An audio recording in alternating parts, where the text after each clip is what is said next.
So hello guys, स्वागत है हमारे एक और नए वीडियो में। आज हम सोलो लेवलिंग का एपिसोड नंबर 11 एक्सप्लेन करने वाले हैं। अगर आपने इस एनिमी के प्रीवियस एपिसोड नहीं देखे हैं तो उन्हें भी चैनल पे चेकआउट करना ना भूलें। एपिसोड के स्टार्टिंग में हमें जिनवू को दिखाया जाता है। वो शहर से बहुत ही ज्यादा दूर आ चुका था, एक जंगली इलाके में। वो सोचता है कि ये क्वेस्ट क्या है, मुझे पता नहीं है, इसलिए मैं इतना दूर आया हूँ। उसे लगता है ये क्वेस्ट में डिक्लाइन करने का ऑप्शन है, इसलिए ये क्वेस्ट बहुत ज्यादा हार्ड हो सकता है जो उसे स्ट्रांग बनाएगा। वो ये सब सोचते सोचते क्वेस्ट के लिए यस बोल ही देता है। तभी उसके सामने एक बहुत बड़ा डंजन गेट खुल जाता है और वो उसके अंदर चला जाता है। सीन शिफ्ट होता है और हम योजिनो को देखते हैं। वो अपने पापा के साथ डिनर कर रहा था, पर तभी वहां पर उसका बड़ा भाई भी आ जाता है। वो डंजन के अंदर जाके देखता है कि उसे एक मैसेज पॉपअप होता है। वो मैसेज में लिखा था कि वो फुल रिकवरी या फिर पोशंस का यूज नहीं कर सकता है खुद को रिकवर करने के लिए। अब वो सोचने लगता है कि उसे बहुत ही ज्यादा केयरफुल रहना होगा। अब जिनवू पे एक आर्मर्ड सोल्जर अटैक कर देता है। वो बहुत ही ज्यादा तेज और ताकतवर भी था, पर जिनवू उसको आसानी से हरा देता है। हम देखते हैं उस आर्मर्ड सोल्जर के अंदर से कुछ ब्लैक ब्लैक निकल रहा है। जिनवू ध्यान देता है कि बहुत सारे आर्मर्ड सोल्जर ने उसे घेर लिया है। इधर जिन्हो के पापा जिन्हो के बड़े भाई को बोलते हैं कि सारे एस रैंक हंटर ने तो हमें मना कर दिया, तो तुम अब गिल्ड कैसे बनाओगे। वो बोलता है हाँ, सबने मुझे मना कर दिया, पर मैं तो फॉरेन से एस रैंक हंटर बुला रहा हूँ और वो बहुत ही ज्यादा अच्छे भी हैं। जिन्हो का बड़ा भाई जिन्हो को बोलता है कि तुम छुप छुप के कुछ तो कर रहे हो, तुम्हें जो करना है करो, पर मेरे रास्ते में मत आना। जिन्हो सोचता है इन्हें तो पता भी नहीं है जिन्वू कितना ज्यादा स्ट्रांग है और उसके पास कितनी ज्यादा पावर्स हैं। जिन्वू डंजन के अंदर अलग अलग टाइप के सोल्जर से लड़ रहा था, जैसे किसी के पास स्टेल्थ की पावर थी और किसी के पास मैजिक की पावर्स थी। वो सोचता है ऐसी फाइट्स तो मैंने पहले भी लड़ी हैं, ये सब मेरे पास्ट एक्सपीरियंस के ऊपर भी बेस्ड है। दूसरी तरफ हम चॉय को देखते हैं। वो अपनी पूरी टीम के साथ रेडी था और वो कहीं जाने वाला था। वो बोलता है फाइनल टाइम आ चुका है, अब हमें करके दिखाना होगा। जिन्वू ने अब सारे सोल्जर्स को हरा दिया था और उसे बहुत सारे रिवॉर्ड भी मिले थे। उसे बॉडी आर्मर भी मिला था जो पूरी तरह से गायब था और बहुत ही ज्यादा लाइट वेट था। वो सोचता है ये तो अच्छा हुआ, ये आर्मर इनविजिबल है तो मुझे कोई दिक्कत नहीं है, लोग कम से कम मुझे घूरेंगे तो नहीं। जिन्वू अब रिकवर भी हो रहा था, उसकी फैटिग रिकवर हो चुकी थी। वो सोचता है अब मेरी थकान मिट चुकी है तो मैं आगे भी बढ़ ही सकता हूँ। जिन्वू आगे बढ़ता है और उसे एक बड़ा सा गेट मिलता है। वो इस गेट को खोल देता है, लेकिन उसे बहुत ही ज्यादा घबराहट फील हो रही थी। उसे पता चल रहा था ये फीलिंग वैसी ही है जैसे उसे डबल डंजन के अंदर फील हुई थी। वो डर वो सब उसे फील हो रहा था, लेकिन अब वो स्ट्रांग बन चुका था तो अब ये सब वो सह सकता था। वो जिस रूम के अंदर गया था वो एक थ्रोन रूम था, यानी वहां पर एक कुर्सी पड़ी हुई थी और कौन सा नेता यहाँ बैठेगा ये तो हम आगे ही देखेंगे।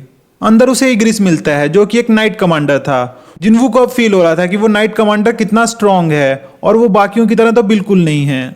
इग्रिस अब जिन्वू पर अटैक करने के लिए आगे बढ़ता है। वो अपनी तलवार से एक पूरा का पूरा पिलर ही काट देता है जैसे कि वो पत्ते काट रहा हो। जिन्वू की अब फटके हाथ में आ गई थी। उसे अब पता चला था इग्रिस बहुत ही ज्यादा स्ट्रांग है। जिन्वू सोचता है कि वो आर्मर पहन के, वो भी इतना हेवी आर्मर पहन के इतना तेज मूव कर रहा है, अगर वो आर्मर के होता तो मेरा क्या होता। क्या मॉन्स्टर है ये भाई। जिन्वू अपना डैगर अब अंदर रख देता है। वो सोचता है बेर हैंड लड़ना बहुत ही ज्यादा मुश्किल होगा, पर मुझे बेर हैंड ही लड़ना होगा, नहीं तो ये अपनी तलवार से मुझे काट डालेगा। इग्रिस भी अपनी तलवार रख देता है और बेर हैंड लड़ने के लिए रेडी हो जाता है। अब हमें चेयरमैन गो को दिखाया जाता है जिसे चॉय ने फोन किया था। वो उसे बता रहा था कि वो जेजू आइलैंड पर अटैक करने वाला है।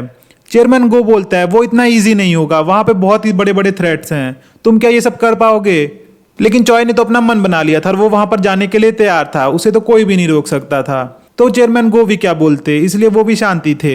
इधर हम जिन्वू को देखते हैं जो अपनी फुल पावर के साथ जिन्वू के साथ लड़ रहा था और यहाँ पर बहुत ही अच्छे अच्छे फाइट सीन भी हमें दिखाए जाते हैं। जिन्वू धीरे धीरे स्ट्रांग तो बन रहा था, पर वो इग्रिस के सामने कुछ नहीं था। इग्रिस बहुत ही ज्यादा स्ट्रांग और फास्ट था। इधर जिना जिन्वू का डिनर रेडी करके रख देती है।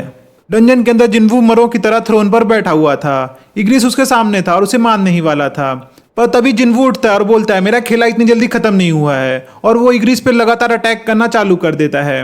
वो अपना आर्मर भी अब पहन चुका था। वो बार बार अपने डैगर को इन्वेंट्री में भेज रहा था और दूसरे हाथ में निकाल रहा था, जिससे वो बार बार हाथ चेंज कर ले रहा था। वो इग्रिस की गर्दन में इतनी बार डैगर मारता है कि इग्रिस आखिरकार हार ही जाता है। जिन्वू को बहुत सारे रिवॉर्ड भी दे जाते हैं, जैसे कि इग्रिस ने जो हेलमेट पहना था उसे सेम हेलमेट मिलता है और उसे टेलीपोर्टेशन स्टोन भी मिलता है। वो सोचता है अब मुझे टेलीपोर्टेशन स्टोन देने की क्या जरूरत है, क्या डंजन अभी तक खत्म नहीं हुआ है। तभी उसके सामने एक स्क्रीन पॉपअप होती है, survive as much time as you can, यानी कि अब उसको सर्वाइव करना था जब तक वो कर सकता है। वो देखता है बहुत सारे सोल्जर एक पोर्टल में से निकल के उसकी तरफ आ रहे हैं और वो भी अटैक करने के लिए रेडी हो जाता है और उनकी तरफ बढ़ जाता है। सीन शिफ्ट होता है और हम चॉय को देखते हैं। वो अपनी टीम को लेकर जेजू आइलैंड के लिए निकल चुका था। इधर जिन्वू बहुत ही ज्यादा स्ट्रगल कर रहा था। वो जितने सोल्जर्स को मारा था उतने सोल्जर्स और ज्यादा वापस आए थे। अब वो सोचता है कि वो टेलीपोर्टेशन स्टोन का यूज करके वहां से निकल जाएगा, पर तभी एक सोल्जर उस पर अटैक कर देता है और उसका टेलीपोर्टेशन स्टोन गिर जाता है। जिन्वू पूरी तरह से थक गया था और वो बहुत ही ज्यादा घायल भी हो चुका था। उसके सामने हजारों की मात्रा में सोल्जर्स खड़े थे और ये एपिसोड यहीं पे खत्म होता है। क्या जिन्वू खुद को बचा पाएगा और उस डंजन से बाहर आ पाएगा, ये सब हम देखेंगे अगले एपिसोड में। तब तक के लिए चैनल को सब्सक्राइब और वीडियो को लाइक कर दें। मिलते हैं आपसे एक और वीडियो के साथ। Bye bye.